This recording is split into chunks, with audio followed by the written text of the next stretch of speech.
नमस्कार, मैं हूं श्वेता सिंह और आप देख रहे हैं आज तक। पिछले साल जब पहली बार लॉकडाउन से लोगों का सामना हुआ था, तब लोगों के लिए ये नई चीज थी। लेकिन धीरे धीरे लोगों ने ये सोचकर भी अपना समय काट लिया कि बीमारी से बचना जरूरी है। जब दूसरी लहर आई तो वो इतनी भीषण आई, ऐसा विकराल रूप आया कोरोना का कि लोगों को ये तो समझ में आ रहा है कि आज जान बचाने के लिए यही एक विकल्प हमारे सामने है। लेकिन इसके साथ ही लोगों को ये समझ नहीं आ रहा कि अब जान बचाएं तो कैसे, अब यहाँ से निकलें तो कैसे। बहुत ज़रूरी है कि आज इस समस्या को साथ साथ में परख कर चलना होगा। जान के साथ साथ जहान को बचाने की कवायद भी शुरू करनी होगी।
ये तो हमारी बिल्कुल ज़ीरो हो गई।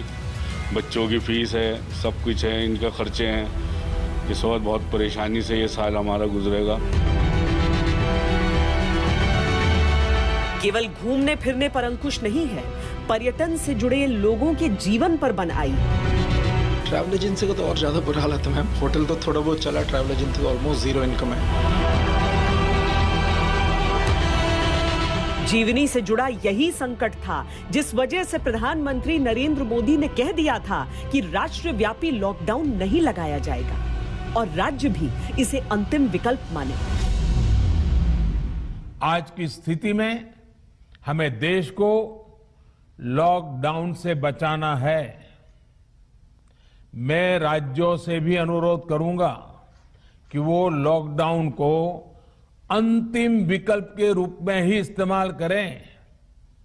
लॉकडाउन से बचने की भरपूर कोशिश करनी है और माइक्रो कंटेनमेंट जोन पर ही ध्यान केंद्रित करना है।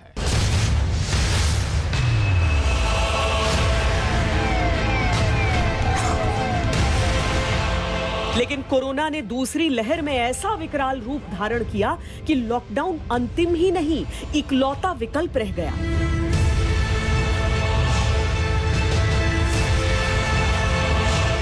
नतीजा ये कि एक तरफ बीमारी जान लेने पर आमादा है, दूसरी तरफ रोजी रोटी का भयंकर संकट। बिलीव मी, हम लोग पीक पे थे और हम नीचे आ गए बिल्कुल। You know, for no faults of ours, of course किसी की भी गलती नहीं है। मैं ये नहीं बोलूँगा किसी की भी गलती है, किसी की भी गलती नहीं है, बट कोई ऑप्शंस तो मिले।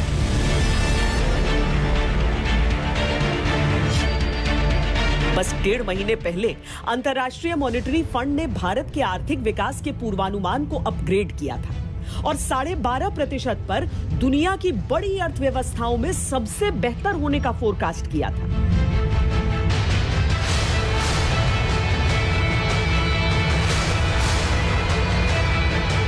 पर 6 हफ्तों में जैसे दुनिया ही बदल गई।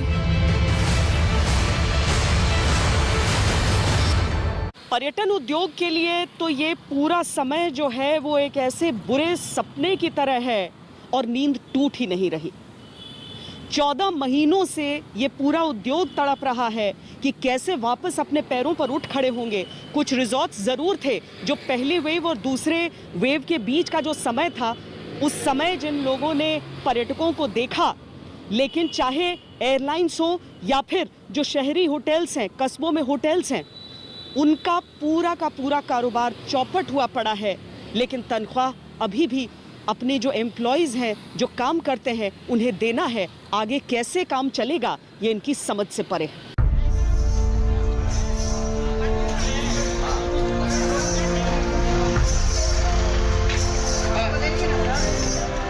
सोशल मीडिया पर वायरल ये तस्वीर दूसरी लहर में संक्रमण के खौफ, कारोबार के नुकसान और सरकारी गाइडलाइंस के पालन की कहानी बयां करती है। न बैंड बाजा, न रिश्तेदार, न टेंट, न केटरर, न सर्विंग स्टाफ, न दावतें, एक साथ कितने कारोबार और रोजगार के लिए मुश्किल। ये कोई इकलौती तस्वीर नहीं, संक्रमण प्रभावित लगभग हर राज्य की सच्चाई। उत्तर प्रदेश, महाराष्ट्र में शादी में सिर्फ 25 लोगों की अनुमति है, बिहार में 20, दिल्ली में भी सिर्फ 20, झारखंड में 11 लोग ही शादी समारोह में जुट सकते हैं।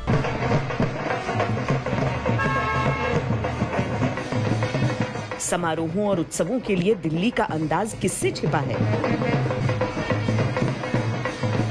हमने दिल्ली के एक बड़े टेंट और केटरर कारोबारी के घर की तरफ रुख किया, ये जानने के लिए कि जब लॉकडाउन की वजह से हर तरफ माहौल मंदा है, तब कैसा उनका धंधा है। बहुत परेशानी से ये दूसरी वेव ये गुजर रही है, क्योंकि बिल्कुल काम बंद हो गए हैं, बिल्कुल भी काम नहीं है कहीं से दूर तक। और जो काम हमारे बुकिंग हुए थे वो भी हमारे सब कैंसिलेशन हो गए। जो 30-35 लाख रुपए अब इस वक्त हमारी कमाई होनी थी, उस वक्त गवर्नमेंट ने ये पाबंदी लगा दी। उसकी वजह से कुछ परेशानियां हमारे साथ बढ़ती चली जा रही हैं।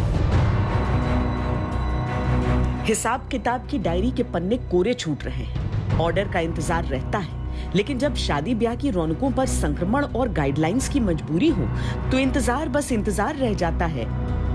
20 साल से इनका कारोबार दिल्ली में अच्छा चल रहा था, जैसे तैसे खींच खांच कर पिछले साल की मुश्किलों से भी निकल आए थे। अब हालात ये हैं कि स्टाफ की संख्या में भी कटौती है और उनकी तनख्वाह में भी। कभी 200 लोग लगते थे, अब 2 हैं, उनका भी इंतजाम कम पड़ रहा है। और जो 2 स्टाफ है उसको भी घर के नीचे ही हमने अपने वहाँ से जो उनके रेंट पे थे उनको अपने पास ही रखा हुआ है। अपने खर्चे में से ही उनको खर्चा दिया जा रहा है। और आगे भी अभी कुछ नज़र नहीं आ रहा कि गवर्नमेंट की कोई गाइडलाइन नहीं है इस बारे में। जिंदा रहेंगे तो अगले साल देखेंगे आगे क्या करेंगे, ये सवाल सबको कचोट रहा है। कृष्ण मोहन का परिवार 50 साल से होटल और ट्रैवल इंडस्ट्री से जुड़ा है।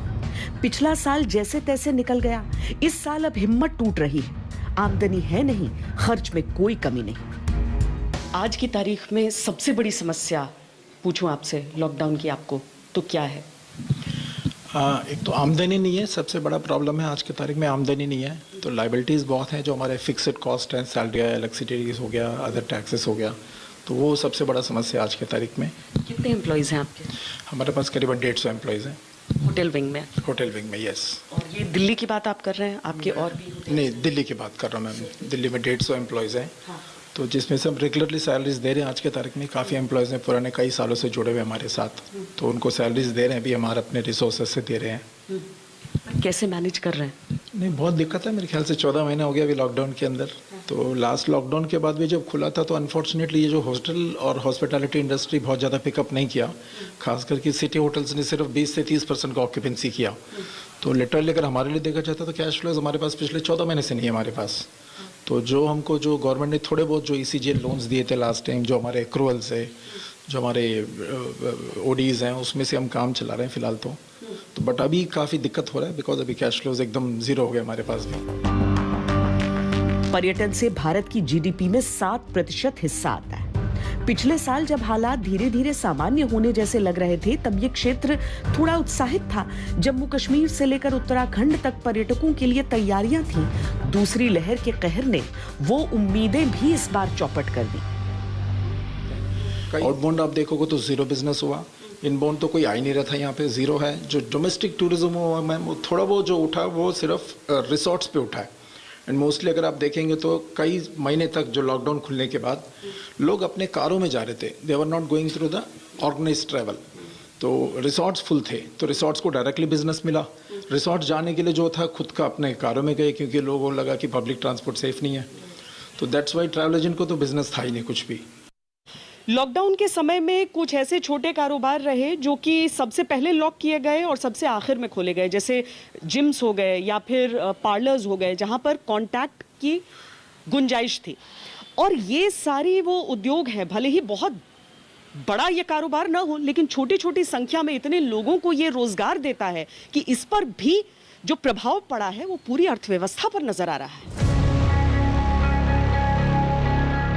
जहां ग्राहकों की भीड़ लगी रहती थी, वहां मोटा सा ताला मुंह चढ़ाता है। गलियारे में सन्नाटा है, आंखों में भविष्य की चिंता। यह है कंवल महिंद्रू।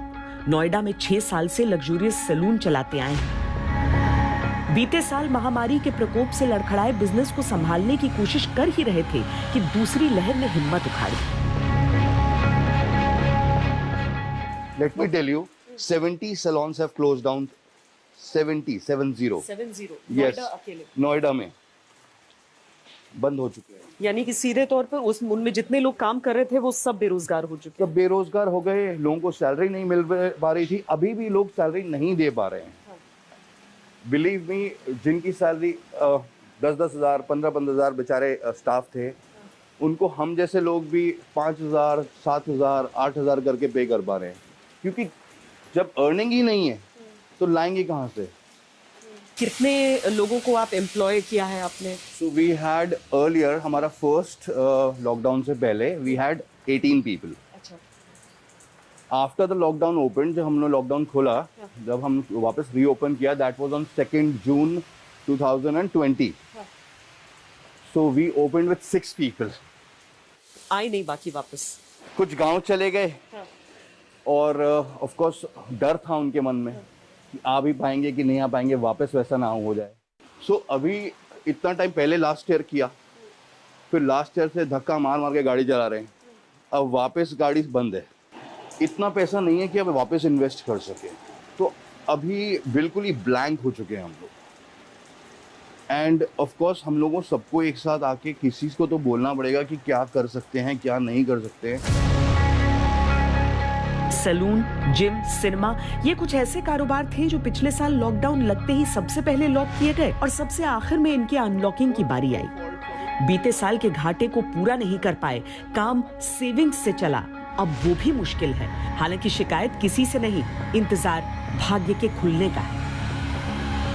अभी ये हालत है कि जेब से सबका जा चुका है, सबकी जेबें खाली पड़ी हैं, तो कोई हेल्प तो चाहिए, तो वो हेल्प हमारे को नहीं मिल रही है।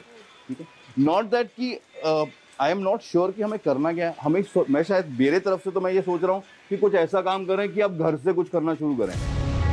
2020 के जाने और 2021 के आने के बीच के कुछ महीनों में वाकई ये उम्मीदें जताई गई थी कि हालात अच्छे होंगे और देश की अर्थव्यवस्था सबसे तेज गति से दौड़ेगी। लेकिन मौजूदा वित्तीय तिमाही में संक्रमण के हाहाकार के बाद रेटिंग एजेंसीज को अनुमान फिर बदलने पड़े।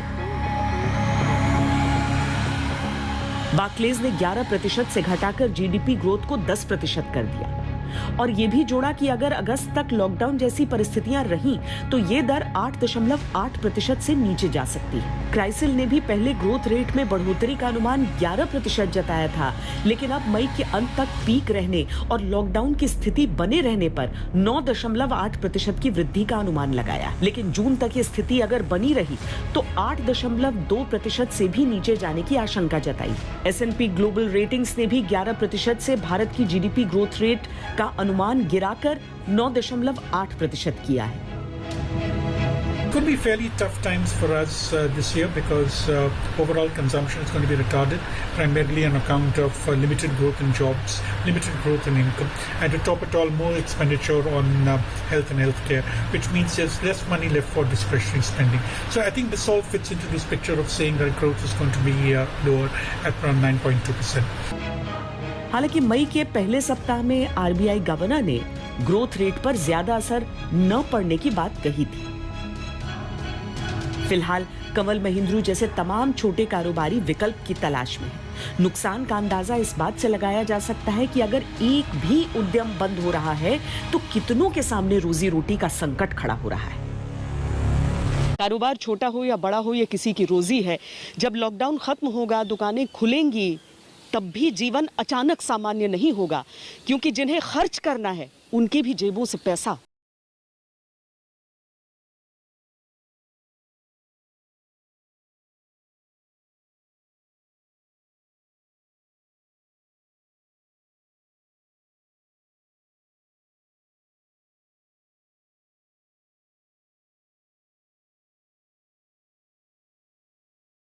में ऊँघते चालक, लेकिन कहीं लॉकडाउन है तो कहीं आंशिक लॉकडाउन।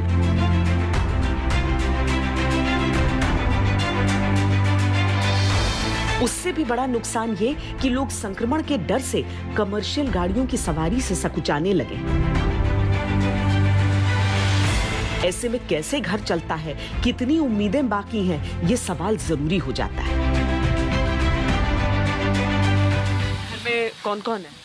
घर में मम्मी है, पापा है, मेरी वाइफ है, मेरा भाई है और बच्चे हैं। और कमाने वाले? कमाने वाला मैं हूँ और मेरी मम्मी है।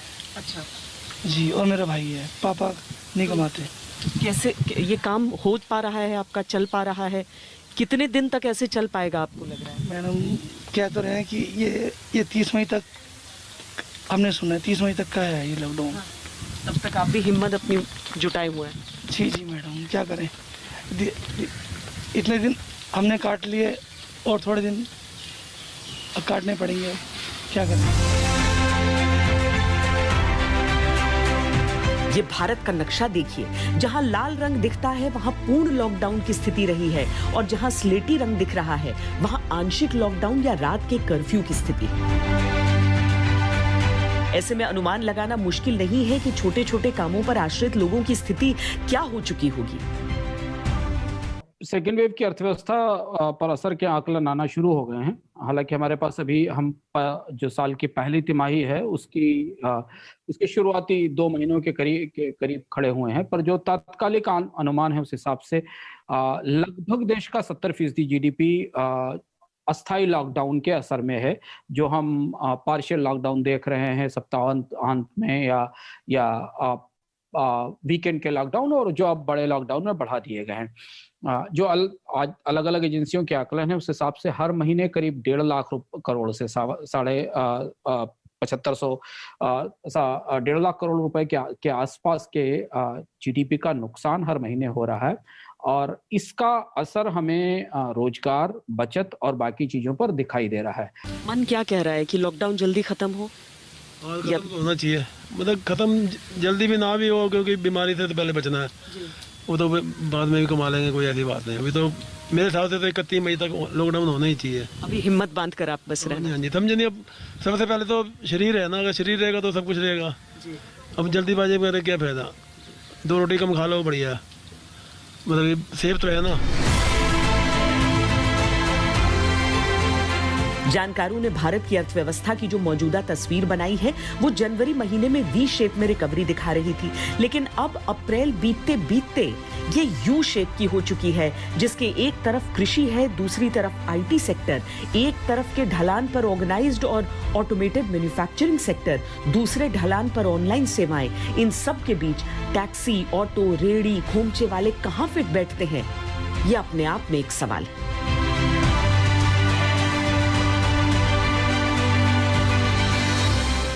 वी शेप रिकवरी होती है जब हमारी इकोनॉमी बहुत ही तेज गति से नीचे जाती है। इकोनॉमी के गिरने का क्या मतलब है? इकोनॉमी के गिरने का ये मतलब है कि आपकी जो बिजनेस एक्टिविटी है वो बिल्कुल डिक्लाइन कर जाती है, आप इनकम्स डिक्लाइन कर जाती हैं, जॉब्स डिक्लाइन कर जाते हैं, इकोनॉमी में जो इनकम जनरेट हो रही है वो डिक्लाइन कर जाती है।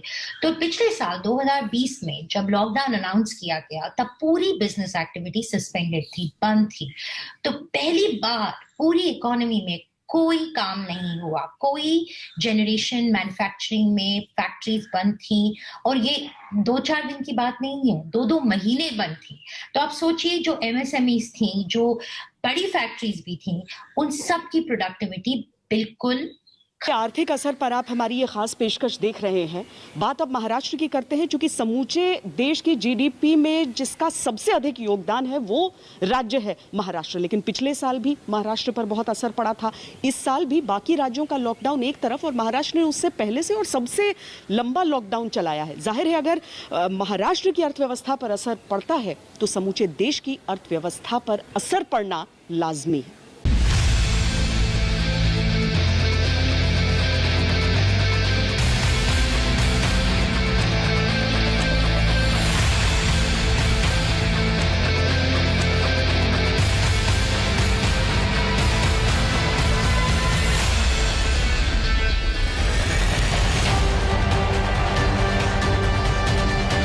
देश के दिल की आर्थिक सेहत कैसी है ये मुंबई रोज बताती है। वहां सूचकांक की सुई ऊपर नीचे होती है और पूरे देश में अर्थव्यवस्था के आंकड़ों पर चर्चा होने लगती है। लेकिन रात भर जागने वाली रातें सन्नाटों में गुम हैं।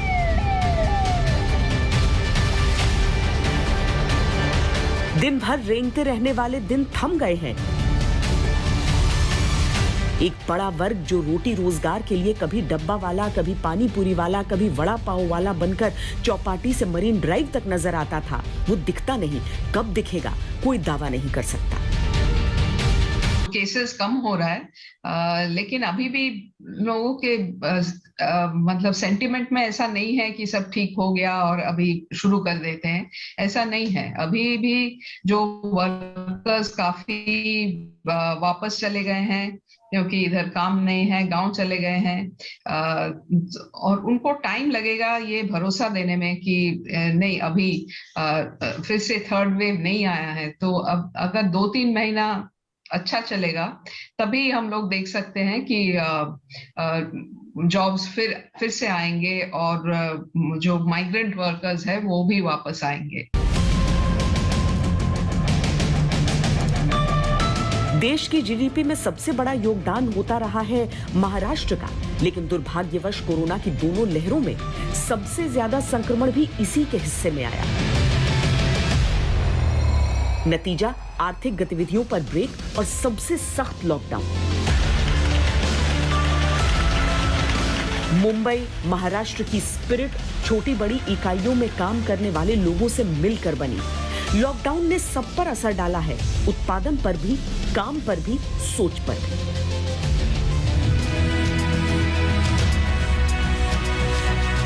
महाराष्ट्र में वाहनों का प्रोडक्शन सबसे ज्यादा होता है, जिसमें बड़ी संख्या में लोगों को रोजगार मिलता है। लॉकडाउन के बाद से प्रोडक्शन आधा और कहीं-कहीं आधे से भी कम रह गया है। इस सेक्टर को रोज करीब 100 करोड़ रुपए के नुकसान का अनुमान है। संक्रमण की दूसरी लहर के शुरू में जब हालात बिगड़े तो महाराष्ट्र कड़े लॉकडाउन की तरफ बढ़ा। तब भारतीय उद्योग जगत में चिंता थी। फिक्की ने लॉकडाउन की कीमत बड़े आर्थिक नुकसान की शक्ल में चुकाने की बात कही। एसोचैम ने भी उद्योग जगत के प्रति चिंता जताई। सीआईआई उद्योग धंधों के स्थल पर सावधानी के साथ काम चालू रखने के पक्ष में रहा, लेकिन हकीकत यह है कि मुंबई और महाराष्ट्र के हालात ऐसे रहे कि लॉकडाउन जरूरी रहा। एसबीआई की रिपोर्ट के अनुसार 30 अप्रैल 2021 तक के ही लॉकडाउन में मुंबई को 82,000 करोड़ का नुकसान अनुमानित था। 2021-22 के वित्त वर्ष में इस लॉकडाउन का असर और व्यापक रूप से देखने को मिलेगा। तब देश की कुल जीडीपी के नुकसान का 80% सिर्फ 3 राज्यों महाराष्ट्र, मध्य प्रदेश और राजस्थान से आने के आसार हैं। इनमें भी अकेले महाराष्ट्र से 54% के नुकसान का अनुमान है। मॉल्स बंद हैं, बाजार बंद हैं, शॉपिंग कॉम्प्लेक्स बंद हैं, सिनेमा बंद है, स्टूडियोज बंद हैं, गैर जरूरी सामान की लिस्ट से बाहर के उपक्रम बंद हैं। महाराष्ट्र साप्ताहिक लॉकडाउन के साथ हफ्ते के अंत के 2 दिन पूर्ण बंदी के दौर से गुजर रहा है। मई जैसे तैसे बीत रहा है, जून भी ऐसे शुरू हुआ तो मुश्किल होगी। लगभग भारत के 70% आर्थिक जोन जो इंपॉर्टेंट जोन है, भारत में 60-65 बड़े इकोनॉमिक जोन है, जिनमें मुंबई एक बड़ा इकोनॉमिक जोन है। आप गुजरात के इकोनॉमिक जोन माने या उत्तर प्रदेश के माने या दिल्ली के माने, वो सारे मेजर इकोनॉमिक जोन इसके असर में है। महाराष्ट्र की अर्थव्यवस्था को गहरी चोट लगी, क्योंकि महाराष्ट्र को पिछले साल भी लंबा लॉकडाउन झेलना पड़ा था और इस साल भी उसकी परिस्थिति वहां पर अर्थव्यवस्था को पर गहरा असर पड़ा है। लेकिन ये चुनौती वहां और ज्यादा गहरी इसलिए हो जाती है क्योंकि पिछले साल की तुलना में संक्रमण काफी ज्यादा है, और संक्रमण ज्यादा होने के कारण वहां जो श्रम शक्ति है, जो लेबर है, उसकी अवेलेबिलिटी भी कम पड़ रही है। अगर संक्रमण कम होता है और चीजें दोबारा खुलना शुरू होती हैं, तो भी लेबर का वापस पहुंचना, जो वहां से माइग्रेट करके चला आया है, उसका पहुंचना थोड़ा सा मुश्किल होगा। तो ये अर्थव्यवस्था में उन सारी अर्थव्यवस्थाओं पर बहुत गहरा असर पड़ा है जो भारत की मुख्य क्षेत्रीय अर्थव्यवस्थाएं हैं। मझोले कारोबारियों ने समय को समझते हुए ऑनलाइन सर्विसेज या डिजिटल इंफ्रास्ट्रक्चर में निवेश करना शुरू कर दिया है, लेकिन महाराष्ट्र के छोटे हजारों लाखों कारोबारियों के पास ऑनलाइन सर्विस की सुविधा नहीं है।